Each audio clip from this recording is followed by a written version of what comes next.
നടിയെ ആക്രമിച്ച കേസിൽ മുഖ്യപ്രതി പൾസർ സുനിക്ക് സുപ്രീംകോടതി ജാമ്യം അനുവദിച്ചു. കർശന ഉപാധികളോടെയാണ് ജാമ്യം. ആർ രാധാകൃഷ്ണൻ ഡൽഹിയിൽ നിന്നും കൂടുതൽ വിവരങ്ങളുമായി ചേരുന്നു. രാധാകൃഷ്ണൻ, എന്തൊക്കെയാണ് വിശദാംശങ്ങൾ? നടപടിക്രമങ്ങൾ ഇപ്പോഴും പൂർത്തിയായിട്ടില്ല വേണു. പൾസർ സുനിക്ക് ജാമ്യം നൽകാനുള്ള തീരുമാനം സുപ്രീം കോടതി വ്യക്തമാക്കിയിട്ടുണ്ട്. സംസ്ഥാന സർക്കാർ ശക്തമായിട്ട് ഈ തീരുമാനത്തെ എതിർക്കുകയാണ്. സംസ്ഥാന സർക്കാർ പറയുന്നത് പൾസർ സുനിക്ക് ജാമ്യം നൽകുന്നത്, പ്രത്യേകിച്ച് ഇനി കേസ് വൈകും, വിചാരണ വൈകും എന്ന നിരീക്ഷണത്തിന്റെ അടിസ്ഥാനത്തിൽ നൽകുന്നത് ഈ ഘട്ടത്തിൽ ഒട്ടും ഉചിതമല്ല എന്നുള്ളതാണ്.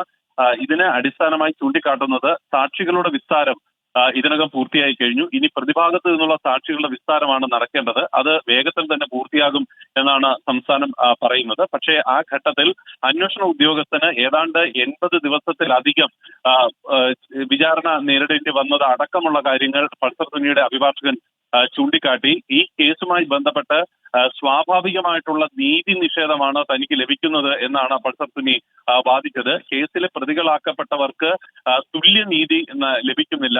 താൻ ജയിലഴികൾക്കുള്ളിൽ കഴിയേണ്ടി വരികയും ഈ കേസിലെ മുഖ്യ സൂത്രധാരൻ എന്ന് പോലീസ് തന്നെ പറയുന്ന പ്രമുഖ നടൻ ജാമ്യത്തിൽ കഴിയാൻ അവസരം ലഭിക്കുകയും ചെയ്യുന്നത് ഒരു വൈരുദ്ധ്യമായിട്ടുള്ള കാഴ്ചയാണ്. തനിക്ക് ആരോഗ്യപരമായിട്ടുള്ള നിരവധി പ്രശ്നങ്ങളുണ്ട്. ഈ വാദങ്ങളെല്ലാം സുപ്രീം കോടതി അംഗീകരിക്കുന്ന രീതിയിലാണ് നിലപാട് സ്വീകരിച്ചത്. ഈ വിചാരണ വൈകുന്നതുമായി ബന്ധപ്പെട്ടിട്ടുള്ള വിഷയത്തിൽ എന്താണ് സംസ്ഥാനത്തിന്റെ നിലപാടെന്ന് സുപ്രീം കോടതി ആരാഞ്ഞു. അത് പ്രതിഭാഗമാണ് ഈ വിധത്തിൽ വിചാരണ വൈകിക്കാൻ കാരണമാകുന്നത് എന്ന് സംസ്ഥാന സർക്കാർ പറഞ്ഞു.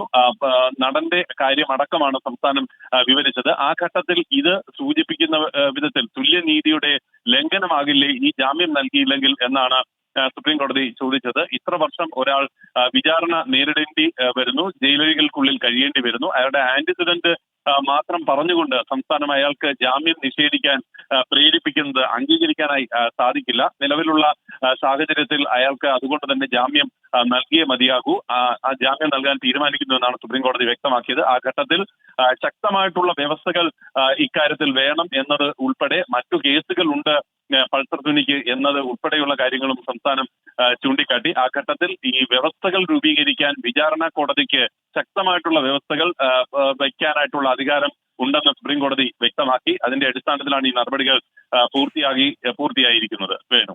രാധാകൃഷ്ണൻ, ഈ വിചാരണ കോടതി തന്നെ ഒരാഴ്ചക്കുള്ളിൽ ജാമ്യം നൽകണം കർശനമായ വ്യവസ്ഥകളുടെ എന്ന ഉത്തരവാണോ സുപ്രീം കോടതിയുടേത്?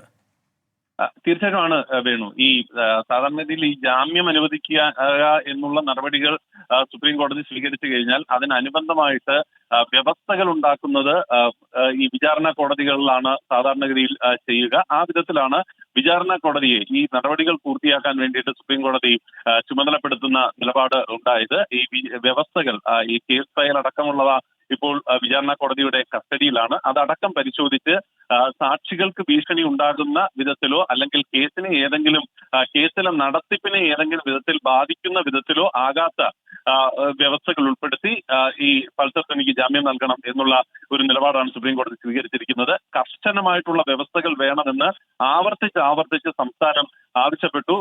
നമുക്ക് മനസ്സിലാക്കാൻ സാധിക്കുന്നത് ഒരുപക്ഷെ അല്പസമയത്തിനകം പുറത്തിറങ്ങുന്ന ഈ ജാമ്യ ഉത്തരവിൽ അത് ഉൾപ്പെടുത്തും എന്നുള്ളതാണ്. കോടതി അക്കാര്യം സമ്മതിക്കുന്ന വിധത്തിലാണ് കോടതി നിലപാട് വ്യക്തമാക്കിയത്. ശക്തമായിട്ടുള്ള വ്യവസ്ഥകൾ ഏർപ്പെടുത്താം എന്ന് കോടതി സമ്മതിക്കുകയും ചെയ്തു. സംസ്ഥാന സർക്കാരിന്റെ ശക്തമായിട്ടുള്ള എതിർപ്പ്, ആ എതിർപ്പിനെ മറികടന്നുകൊണ്ടാണ് കേസിലെ നടപടികൾ അനന്തമായി വൈകുന്നു, ഇനിയും ഈ വിചാരണ നടപടികൾ അനന്തമായി വൈകുന്ന വിധത്തിലാകും കാര്യങ്ങൾ മുന്നോട്ട് പോവുക എന്ന നിരീക്ഷണത്തിന്റെ അടിസ്ഥാനത്തിൽ ഒരു വ്യക്തിക്കെതിരെയും മുൻവിധി പാടില്ല എന്ന ഒരു നിലപാട് കൂടി കോടതി വ്യക്തമാക്കിക്കൊണ്ട് പൾസർ സുനിക്ക് ജാമ്യം നൽകാനായിട്ടുള്ള തീരുമാനം കോടതി കൈക്കൊണ്ടിരിക്കുന്നത്.